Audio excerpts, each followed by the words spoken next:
Bonjour, je suis le docteur Fadel Saïbou et je vais vous parler aujourd'hui du reflux vésico-urétéral. Donc, c'est une anomalie caractérisée par la remontée de l'urine de la vessie vers les urétères et parfois jusqu'au rein. Donc, cette anomalie peut être primaire, due à un défaut congénital de la jonction vésico-urétérale ou secondaire lié à une obstruction ou à une hyperpression vésicale. Donc, chez le nourrisson et l'enfant, on remarque des infections urinaires à répétition, des symptômes non spécifiques comme une fièvre inexpliquée, irritabilité, retard de croissance, anorexie, vomissement, diarrhée, douleur lombaire ou abdominale, énurésie ou miction pressante, insuffisance rénale chronique dans les formes sévères non traitées. Chez l'adulte, alors c'est les infections urinaires récidivantes, les douleurs lombaires en cas de reflux important, hématurie, hypertension artérielle en cas de néphropathie chronique surtout. Et au niveau du diagnostic, on a recours à l'échographie rénale et vésicale qui recherche la dilatation des voies urinaires, les anomalies rénales également, comme les cicatrices, l'hypoplasie.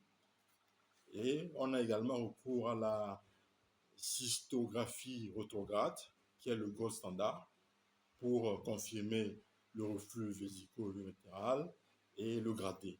Donc le grade 1, c'est le reflux limité à l'urétère. Le grade 2, reflux atteignant le bassinet sans dilatation. Le grade 3, dilatation modérée des voies urinaires. Le grade 4, dilatation importante avec tortuosité urétérale. Le grade 5, reflux massif avec dilatation majeure et reflux intrarénal.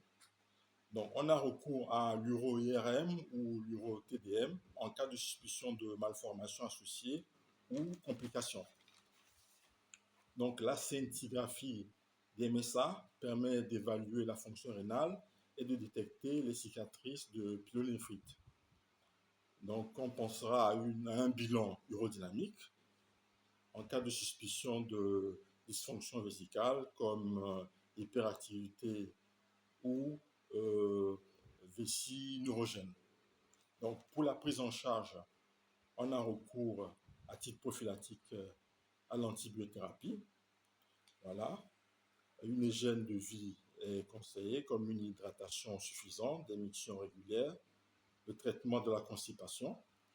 Voilà. Une surveillance régulière par échographie et examen urinaire. Voilà. Pour le traitement chirurgical, on a recours au traitement à la technique endoscopique d'injection de produits Bulkin, comme le Deflux ou du macroplastique au niveau de l'orifice urétéral. Voilà. Et cette technique est efficace pour les grades 1 à 3 et beaucoup moins pour les grades 4 et 5. Donc, la chirurgie en général, la chirurgie ouverte ou laparoscopique, permet une réimplantation urétérale en utilisant la technique de Cohen ou de Politano Leadbetter, pardon. Voilà. Donc, indiqué en cas de reflux vésico-urétéral de haut grade, c'est-à-dire 4 à 5, voilà, et en cas d'échec de traitement médical, d'infection urinaire récidivante, avec un taux de succès de 95%. Donc, on n'oubliera pas le traitement des causes secondaires, voilà, la correction d'obstruction, évidemment, éventuellement de valves de l'urètre, de sténose, et la prise en charge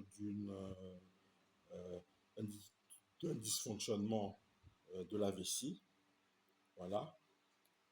Et pour le pronostic, ce que je peux dire, c'est qu'il y a une résolution spontanée dans 80% des cas. Concernant les grades 1 à 3, avant 5 à 6 ans. Voilà. Mais il y a des risques en cas d'absence de traitement. C'est la néphropathie de reflux, l'hypertension secondaire, voilà, et dans quelques rares cas, l'insuffisance rénale terminale. Je vous remercie.